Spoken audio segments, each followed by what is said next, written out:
This is a contemporary reworking of the Declaration of Independence. It is meant to be performed with 4 people, A, B, C, and D. The 4 people involved are A, a leader type, strong-willed and determined. B, something of a follower but passionate. C is contemplative, a pacifist, it seems. And D, evangelical, a person of powerful, fanatical faith. A and B are a team. C and D are a team. Race, gender, age, completely inconsequential. Time is now. The place is a basement meeting room. Upstage right is a stool with a 6-pack on it. There are 2 music stands stage left and 2 stage right. On the furthermost stage right stand is a stencil, electrician's tape, scissors, paint jar, a brush, and a rag. On the stage right center stand is a white box. On the furthermost stage left stand are a screwdriver and a pair of needle-nose pliers.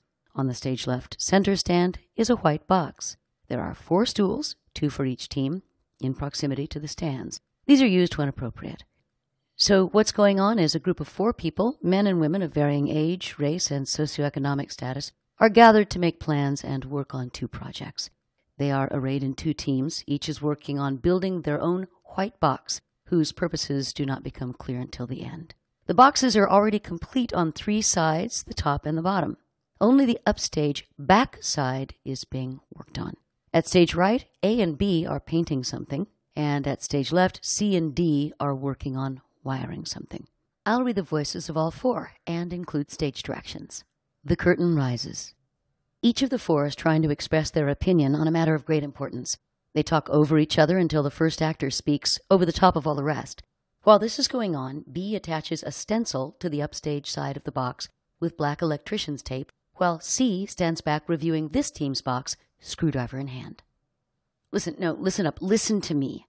The time has just about come. Listen, goddammit. Well, we're going to have to get rid of this government and figure out some new way to run this country. B picks up a brush, dips it in the paint jar, and begins painting. Naturally. D points out something for C to screw down tighter. From your lips to God's ear, my friend. I mean, on our own. C stops working, trying to slow things down, cool down tempers. Fine. I agree, but we also got to talk about the respectful thing to do. And the respectful thing to do is let people know why we're doing this. D only half joking. Tell it, brother. Tell the truth now. Okay, well, for starters, we're doing it because we're all equal here. Every damn one of us. And we have rights. B stops painting. A takes the brush and paints. Oh, yeah?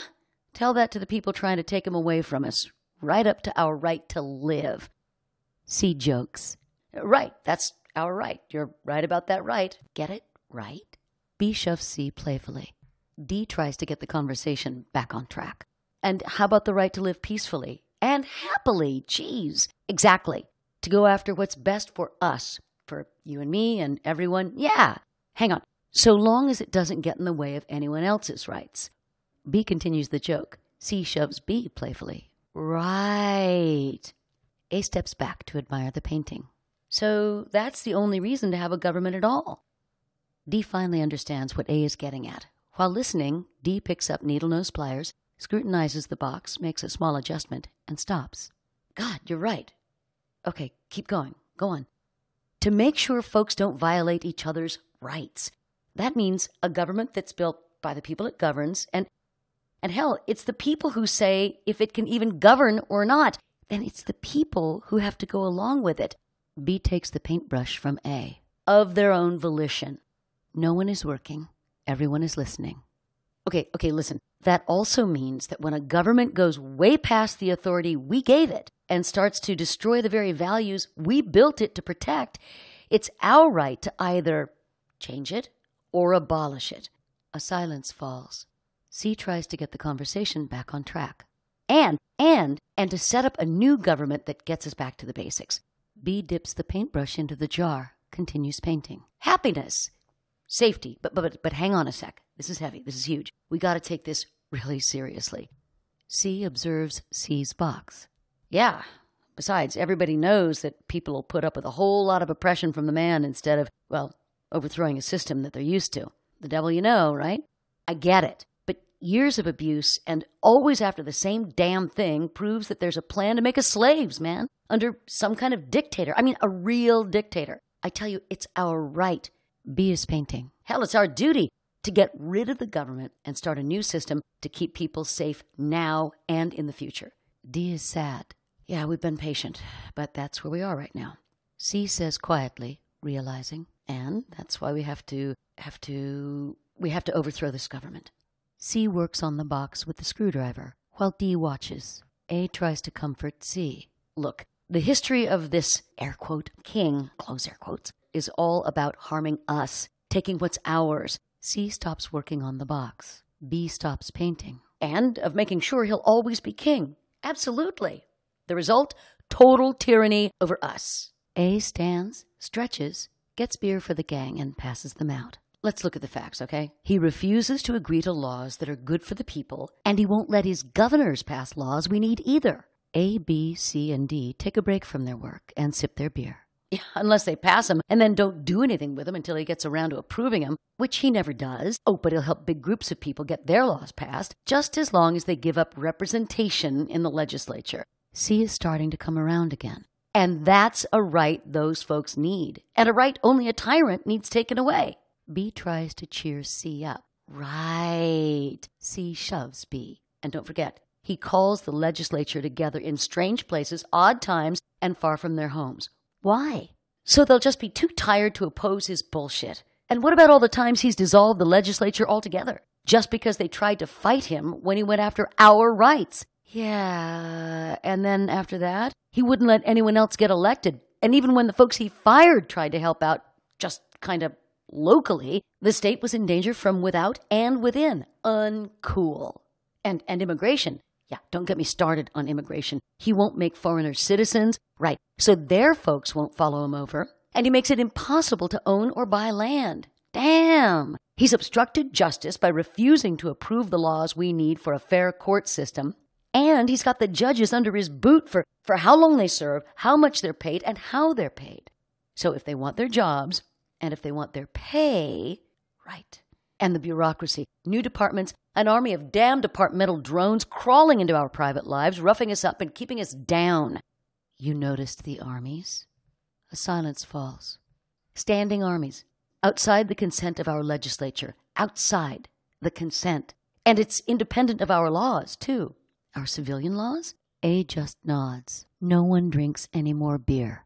Of course, he allowed foreign leaders free reign over us with his, air quote, pretend legislation, close air quotes. You know, the stuff that's got nothing to do with our Constitution, nothing to do with our laws, last I looked. Right. He can quarter troops in our homes. In our homes, man. And those troops can kill us in our beds, murder us. And his mock trials protect him. He screwed up trade with the rest of the world righteously, that's for sure. Lays taxes on us without us voting him in. He's wiped out trial by jury plenty of times, and he's shipped us out to other countries to be tried for crimes we didn't commit.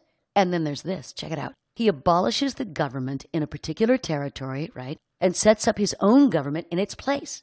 Then he pushes the borders of that territory out, and then says every citizen inside that territory has got to live under his government. He took away our own charters, abolished our laws, and changed how our government works. He suspended our legislatures, said his government was the only one with any power to govern. Right.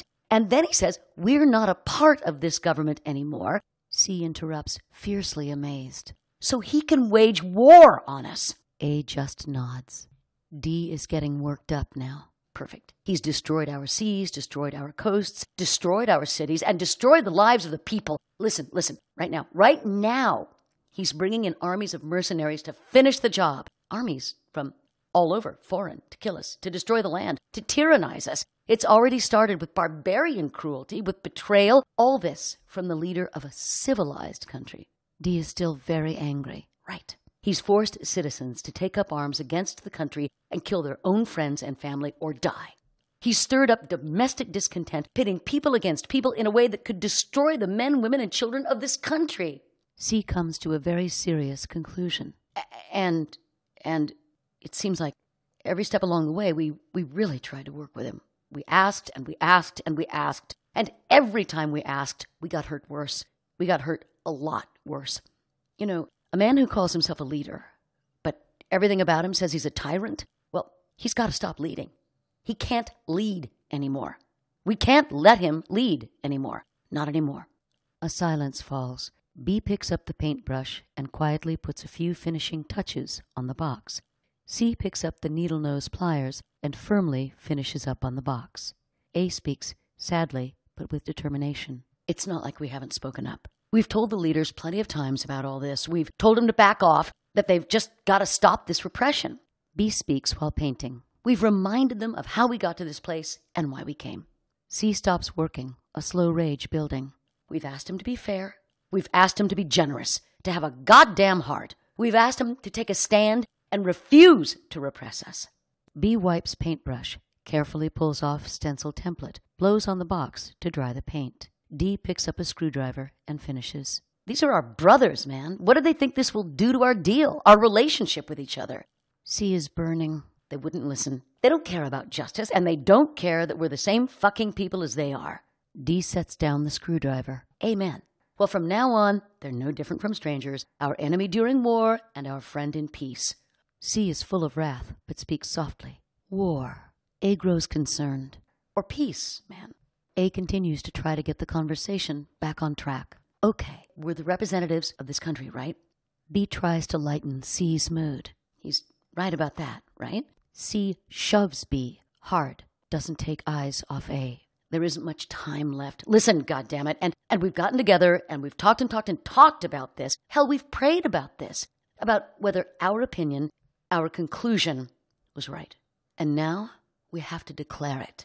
We have to declare that as people of this country, B indicates the box, trying to help, that the United States has the right to freedom, and C indicates the box, and that we are free and independent, that we denounce and separate ourselves from all authority or allegiance to this leader, and we dissolve any political agreement or connections to him or his government. C interrupts. We're free to declare war. A counters and make peace, my friend, and to make allies of other countries and do business and all the other things that a free country does. And in support of this declaration, A turns to D for a benediction. God willing, we pledge our lives, our fortunes, and our honor. The two groups have finished the work they are doing on the two white boxes. They turn them around to the front to show each other the results. A and B have finished painting the word ballot on their box. C and D have finished wiring a bomb. The electronics on the bomb blink on and off. The four look at each other.